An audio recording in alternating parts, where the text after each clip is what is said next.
I'm a few days late on this week's Shaman King review, and I do apologize for that. And after seeing this episode, I hope the Iron Maiden doesn't mind, because otherwise she'll probably come for my head. Let's just talk about it.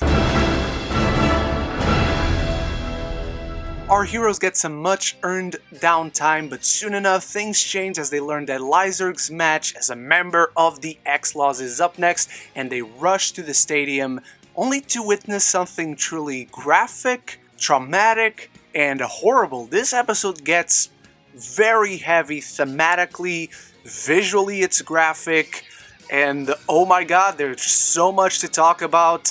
But before I give you my thoughts, I want to know yours. Throw all your thoughts down in the comments below. Start the conversation, not just with me, but with one and other fellow Shaman King fans. And thank you so much for clicking on this video. Make sure you consider clicking the subscribe button if you're new, if you like what you see, and always want to be updated on more Shaman King coverage every week. This week's episode starts with a fun enough scene as all our heroes are at Yo's place, sitting down, relaxing after the first match of the tournament, and Boz stops by to thank them and quickly tell them the story of how they met How, and it's really funny. I gotta admit, I don't like these guys. I never like these guys. You guys know that if you've been watching the Shaman King episodic reviews. But they made me chuckle on this one, not gonna lie.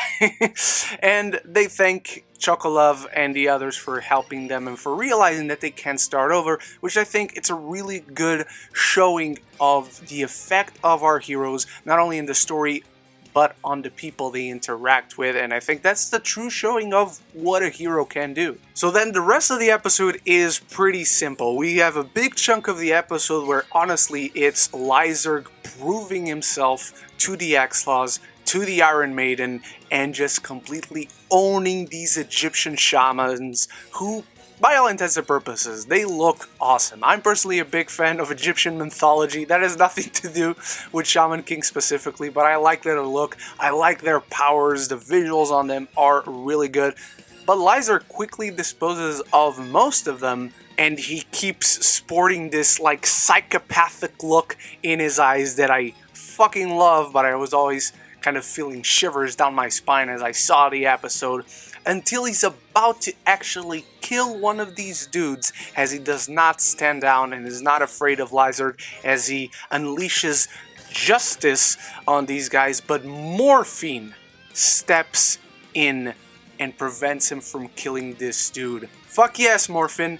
I love you. I'm so happy you're still holding on to the good side that we know Lyserg has, and hopefully we'll bring him back to the light side of the Force. That's not the right reference. I think it's really interesting to see the spirit and the shaman at odds with each other, and I hope the show keeps diving more into it as we follow more of Lyserg's arc throughout this show. This moment really was very well handled to me. I think it's very effective and it speaks to both characters, which is very effective in the story and in the themes of this episode, because as Morphine stops Lyserg from committing homicide, and look, I know this moment is very traumatic for Lyserg, it's very drastic, it's kind of a twist as we see the X-Laws turning and shunning Lyserg for not killing this dude.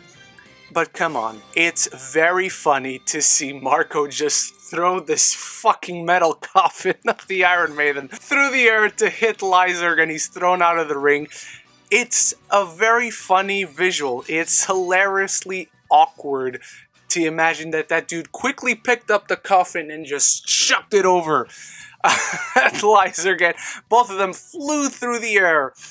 But after that, the laughs are over, because the Iron Maiden shuns Lyserg, she disregards his actions and his decisions, because obviously they didn't realize it was Morphine who stopped Lyserg from, again, committing homicide. And the Iron Maiden requests of Marco, of her follower, her disciple, to open the coffin, the torture device that is the Iron Maiden, and we get the reveal of Jeanne, the Iron Maiden, and she unleashes full force on the Egyptian team. She makes fools out of them. She completely, there's no other way to describe it. She murders all of them easily, without breaking a sweat, explaining her motivation, where she comes from, how she locked herself inside this torture device to keep herself pure because she pleaded to God to give her the power to deliver justice to the world and to punish evil. And now this is just what she does and she believes in,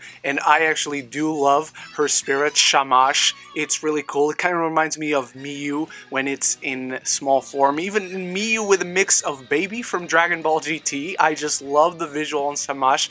But yeah, she murders these fools. One of them is just cut off. Completely clean from the get-go, and she tries to save the other ones. Well, kind of. She tries to ask them to politely give up and surrender and give her the victory, but they're not backing down. She just killed their friend in front of their eyes, and as they stand up to her, she puts them in these interrogation chairs that you can see are filled with metal spikes going out. She sits them down in those, and soon enough she puts one in a guillotine, and then she puts one, I don't remember the name of the machine, but basically has these blades with spikes on them, and they go down and they kill this fool as well. I'm very scared of the Iron Maiden. I'm very scared of this little girl that everyone finds so cute. Even Ryu, as he's there to try and support Lyserg, he's shocked at witnessing this. When she comes out of the coffin, everyone is like, yes, she's so cute, I hope she is the Shaman King. And I'm like, you people are insane. This entire episode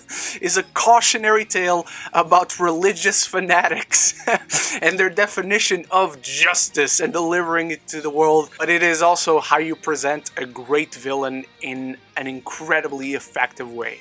One episode, or even half of an episode, because she only comes out of the coffin like the second half, and immediately this girl is fearsome. Even Hao is chuckling at this. He finds this interesting and he thinks she will be a challenge to him. And I don't know, man, Hao is pretty scary. We've seen so far throughout the show that Hao, he doesn't break a sweat at killing fools the way he killed Lily Rara. But now I'm as much afraid of Jeanne as I am afraid of Hao. These two god-level shamans are nothing to fool around with. And I think the show, as far as presenting villains, making the audience and the heroes afraid of them and making them significant, they did a great job in this episode. And they do that thing that I like. They play the credits as the episode is going on. Those episodes really stand out to me, that they want to put in as much story in this as possible. Let's not waste time with an outro. Let's keep the story going. And Yo has a new resolution by the end of this episode where he believes, I'll have to take care of this myself. I'll have to become Shaman King so none of these people become. Because if they do, what will be the world if these people are ruling it? So this episode is just extremely effective. There's this constant eerie, sinister vibe to it. Again, it works very much like a horror episode.